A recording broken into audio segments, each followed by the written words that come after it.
एक सेठ जी बहुत ही दयालु थे। धर्म कर्म में यकीन करते थे। उनके पास जो भी व्यक्ति उधार मांगने आता वे उसे मना नहीं करते थे। सेठ जी मुनीम को बुलाते और जो उधार मांगने वाला व्यक्ति होता उससे पूछते कि भाई तुम उधार कब लौटाओगे, इस जन्म में या फिर अगले जन्म में। जो लोग ईमानदार होते वो कहते सेठ जी हम तो इसी जन्म में आपका कर्ज चुकता कर देंगे। और कुछ लोग जो ज्यादा चालाक व बेईमान होते वे कहते सेठ जी हम आपका कर्ज अगले जन्म में उतारेंगे।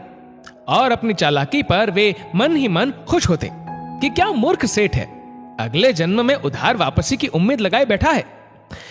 ऐसे लोग मुनीम से पहले ही कह देते कि वो अपना कर्ज अगले जन्म में लौटाएंगे और मुनीम भी कभी किसी से कुछ पूछता नहीं था। जो जैसा कह देता मुनीम वैसा ही बही में लिख देता। एक दिन एक चोर भी सेठ जी के पास उधार मांगने पहुंचा। उसे भी मालूम था कि सेठ अगले जन्म तक के लिए रकम उधार दे देता है। हालांकि उसका मकसद उधार लेने से अधिक सेठ की तिजोरी को देखना था। चोर ने सेठ से कुछ रुपए उधार मांगे। सेठ ने मुनीम को बुलाकर उधार देने को कहा। मुनीम ने चोर से पूछा भाई इस जन्म में लौटाओगे या अगले जन्म में। चोर ने कहा मुनीम जी मैं ये रकम अगले जन्म में लौटाऊंगा। मुनीम ने तिजोरी खोलकर पैसे उसे दे दिए। चोर ने भी तिजोरी देख ली और तय कर लिया कि इस मूर्ख सेठ की तिजोरी आज रात में उड़ा दूंगा।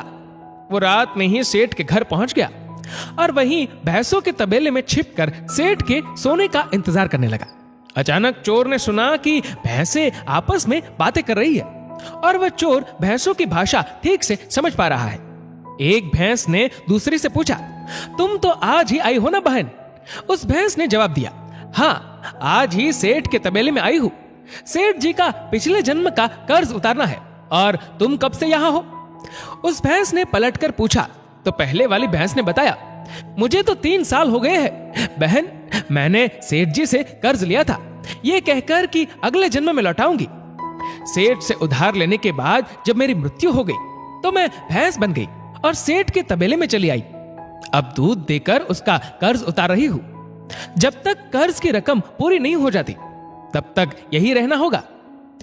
चोर ने जब उन भैंसों की बातें सुनी तो उसके होश उड़ गए और वहां बंधी भैंसों की ओर देखने लगा। वह समझ गया कि उधार चुकाना ही पड़ता है, चाहे इस जन्म में या फिर अगले जन्म में उसे चुकाना ही होगा। वह उल्टे पांव सेठ के घर की ओर भागा और जो कर्ज उसने लिया था उसे फटाफट मुनीम को लौटाकर रजिस्टर से अपना नाम कटवा लिया।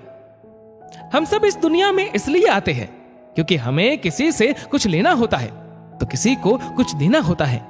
चाहे दुख हो या सुख, हिसाब तो सबको देना ही पड़ता है। यह प्रकृति का नियम है।